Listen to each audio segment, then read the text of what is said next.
Hello दोस्तों, स्वागत है आप सभी का आपके अपने चैनल गुरुवंश इंस्टीट्यूट पर। मैं हूं गौरव सर और आज मैं आपके सामने लेकर आया हूं फिजिक्स क्लास 12 चैप्टर नंबर 2 जिसका नाम है विद्युत फ्लक्स तथा गॉस की प्रमेय। ठीक है, और आज हम इसमें जो इंपॉर्टेंट टॉपिक जो लेकर आए हैं वो है आपका गॉस के प्रमेय के अनुप्रयोग, क्योंकि इससे पिछले वाले वीडियो में हमने आपको गॉस के प्रमेय कराई थी और उसकी उत्पत्ति भी कराई थी। और आज हम उस प्रमेय के आधार पर कुछ अनुप्रयोग लेकर आए हैं, जो कि हमारा पहला अनुप्रयोग होता है अनंत विस्तार के रेखीय आवेश के कारण। ठीक है, के कारण विद्युत क्षेत्र की तीव्रता, अनंत विस्तार के रेखीय आवेश के कारण विद्युत क्षेत्र की तीव्रता। और ये हमारा जो होता है बहुत इंपॉर्टेंट टॉपिक है, जो कि हमें जरूर होना चाहिए। ठीक है, जरूर तैयार होना चाहिए। ये बहुत ही इंपॉर्टेंट टॉपिक होता है, तो इसको हम समझने की कोशिश करते हैं कि क्या है। ठीक है, तो मान लीजिए हमारे पास कोई एक अनंत लंबाई का एक तार है जो कि एक समान रूप से आवेशित है। मान लीजिए प्लस क्यू आवेश से आवेशित है, जो कि एक समान रूप से होगा। ठीक है, एक समान रूप से आवेशित है ये।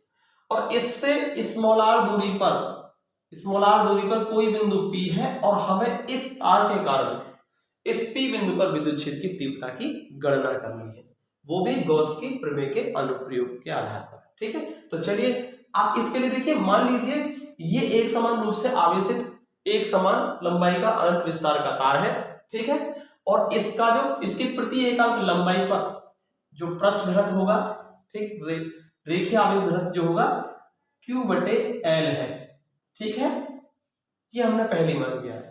मान लीजिए इसकी प्रति एकांक लंबाई पर उपस्थित आवेश की मात्रा जो है वो कितनी है, लैम्डा है, जो कि कितना होगा, लैम्डा बराबर Q/L के बराबर होगा। ओके, तो चलिए स्टार्ट करते हैं हम। देखिए सबसे पहले तो हम एक काम करेंगे, इस आवेश को किसी बंद पृष्ठ के अंदर रखेंगे, क्योंकि गॉस की प्रमेय हमेशा बंद पृष्ठ के लिए लगती है। तो इसके लिए हम सबसे पहले एक गॉसियन पृष्ठ खींच देते हैं। तो हमने, आइए हम क्या काम करते हैं, आर त्रिज्या का और P बिंदु से होकर जाने वाला एक हम गॉसियन पृष्ठ खींच देते हैं, जो कि आपका एक समान बेलन के आकार का होगा। तो ये बेलन आकार हमने गॉसियन पृष्ठ खींच दिया है, तो इसको हम लिख देते हैं यहां पर गॉसियन पृष्ठ।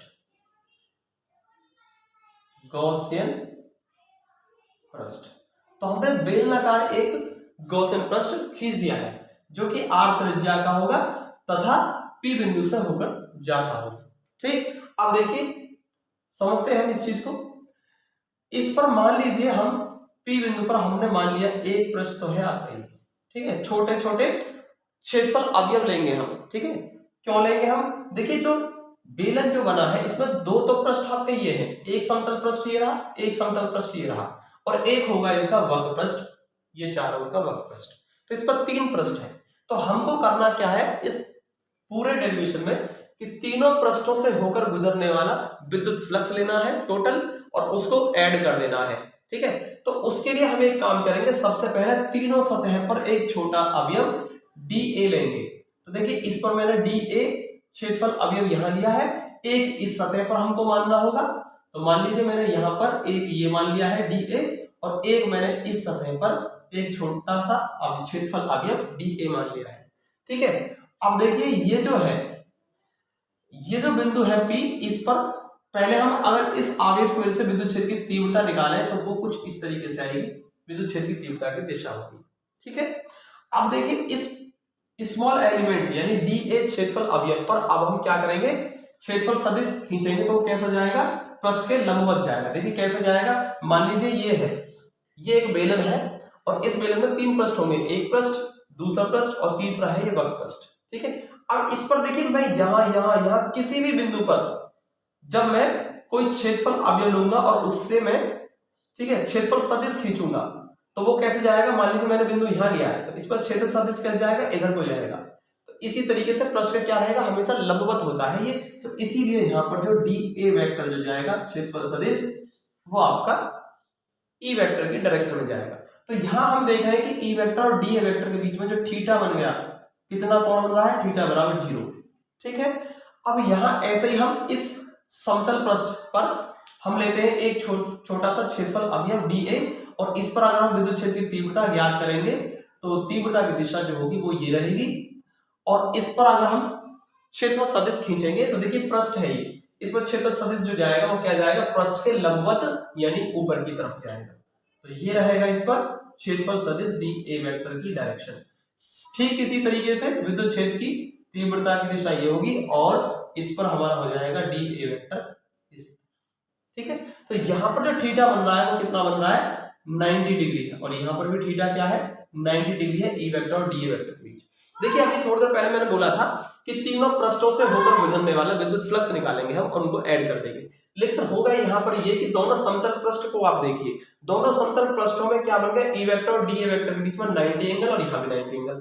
तो इसका मतलब क्या है, इसका मतलब ये होगा कि इन पृष्ठों से होकर गुजरने वाला फ्लक्स का मान क्या होगा 0 होगा, क्योंकि हम क्या लिखेंगे डी फाई बराबर E vector dot d A vector यानी E d s cos E d A cos theta, और कॉस थीटा थीटा कितना 90 है, तो यहाँ से कॉस 90 का मान क्या हो जाएगा 0 हो जाएगा।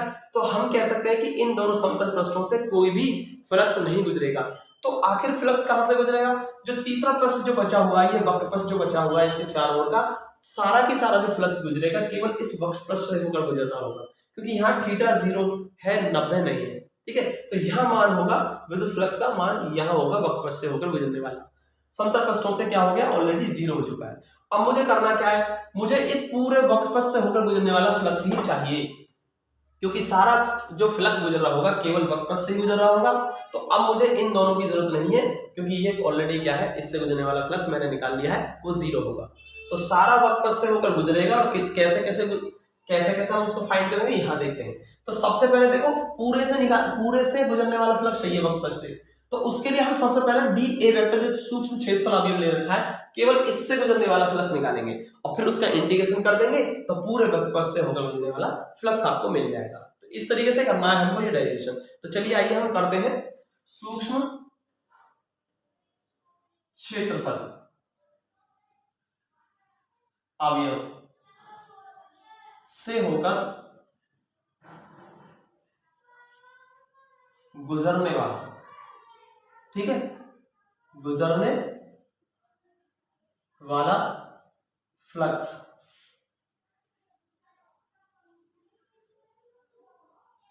ठीक है, और कौन सा क्षेत्रफल वक्र पृष्ठ के, तो यहां लिख देंगे वक्र पृष्ठ के, तो यहां लिख सकते हैं वक्र पृष्ठ के, वक्र पृष्ठ के सूक्ष्म क्षेत्रफल अवयव से होकर गुजरने वाला फ्लक्स, जो कि क्या है मान लीजिए डी फाई है। क्या मान लिया मैंने, डी फाई मान लिया है, यानी मैं बात कर रहा हूं इससे गुजरने वाला फ्लक्स की। ठीक है, तो डी फाई होता क्या है ई vector dot d A vector, या हम इसको वेक्टर फॉर्म से हटा देंगे तो ई डी ए कॉस थीटा भी कर सकते हैं।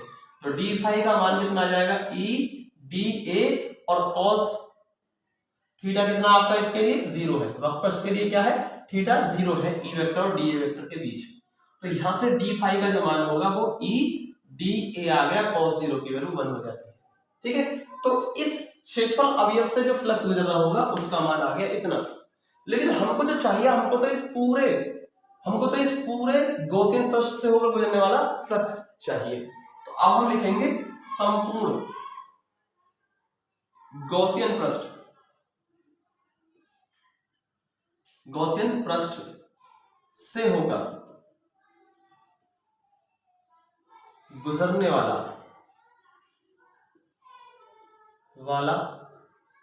फ्लक्स, विद्युत फ्लक्स।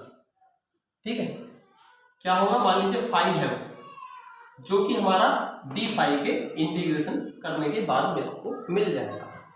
अब यहां से इंटीग्रेशन डी फाई की वैल्यू है आपकी ई डी ए, यहां से ई को हम बाहर कर देंगे क्योंकि कांस्टेंट है, डी ए रहेगा। अब दोस्तों यहां से समझने वाली बात है डी ए क्या है। देखिए हम जो निकाल रहे हैं वो पूरे गॉसियन पृष्ठ यानी पूरे इस वेलन से होकर गुजरने वाला फ्लक्स चाहिए हमको, लेकिन हम ऑलरेडी ये देख चुके हैं कि इनसे होकर गुजरने वाला फ्लक्स क्या है 0 है। तो इन दोनों समतल पृष्ठों से कोई फ्लक्स नहीं गुजर रहा है। तो अगर मैं पूरे बेलन से होकर गुजरने वाला फ्लक्स की बात करूंगा तो इनडायरेक्ट वे में मैं आपको ये कहूंगा कि बेलन के वक्र पृष्ठ से होकर गुजरने वाला फ्लक्स चाहिए।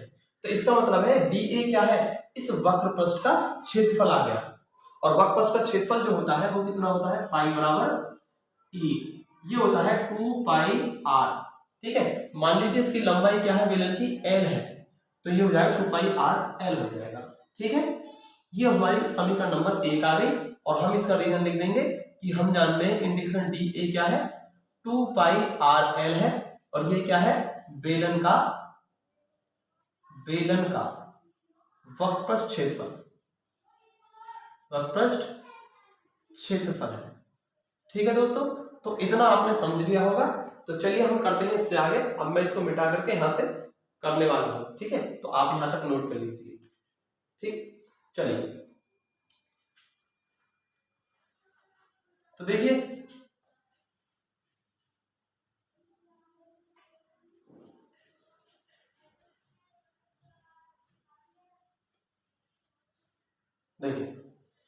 इसके बाद हम गॉस की प्रमेय जानते हैं, परंतु गॉस के नियम के अनुसार गॉस के अनुसार हम क्या जानते हैं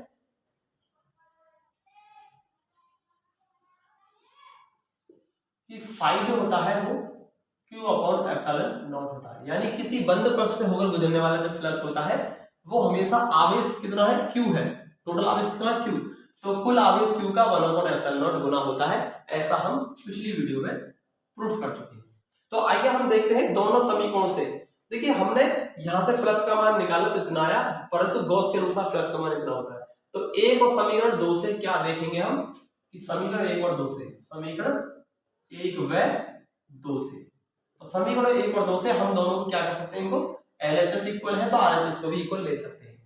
तो ये हो जाएगा आपका E इंटू 2 पाई आर एल जो हो गया वो Q अपॉन एप्सिलॉन नॉट के बराबर आ गया। यानी हमको जो निकालना है विद्युत क्षेत्र की तीव्रता E निकालनी है इस बिंदु P पर। ठीक है, तो E की वैल्यू हम फाइंड करेंगे तो हो जाएगा आपका 1 upon 2 pi epsilon not Q upon R L, इतना आ गया। ठीक है, 2 पाई आर एल को हम इधर ले गए। ठीक, परंतु हम जानते हैं, परंतु क्या जानते हैं हम कि लैम्डा जो होता है Q बटे L होता है, यानी रेखीय आवेश घनत्व कितना है, ठीक, वो है आपका लैम्डा जो कि Q बटे L है, मैंने यहाँ पर लिख रखा पहले से। ठीक है, अब हम देखिए यहाँ से आवेश Q का मान निकालेंगे तो कितना होगा। अगर मैं यहाँ से Q का मान निकालूं तो ये लैम्डा L हो जाएगा। तो इस Q बराबर लैम्डा L को मैं यहाँ रख देता हूँ Q की जगह, तो फिर क्या होगा, E बराबर हो जाएगा आपका 1 अपॉन 2 पाई एप्सिलॉन नॉट, और लैम्डा की जगह QL कर दिया, Q की जगह लैम्डा L कर दिया, और ये हो जाएगा RL। ठीक है, L से L को कैंसिल कर देंगे तो E की जो वैल्यू आएगी वो 1 upon 2 pi epsilon not lambda by R आ जाएगी। ठीक है, तो ये हो गया इस बिंदु P पर विद्युत फ्लक्स यानी विद्युत क्षेत्र की तीव्रता आ गई P बिंदु पर, जो कि हमको ज्ञात करनी थी गॉस की प्रमेय के अनुसार।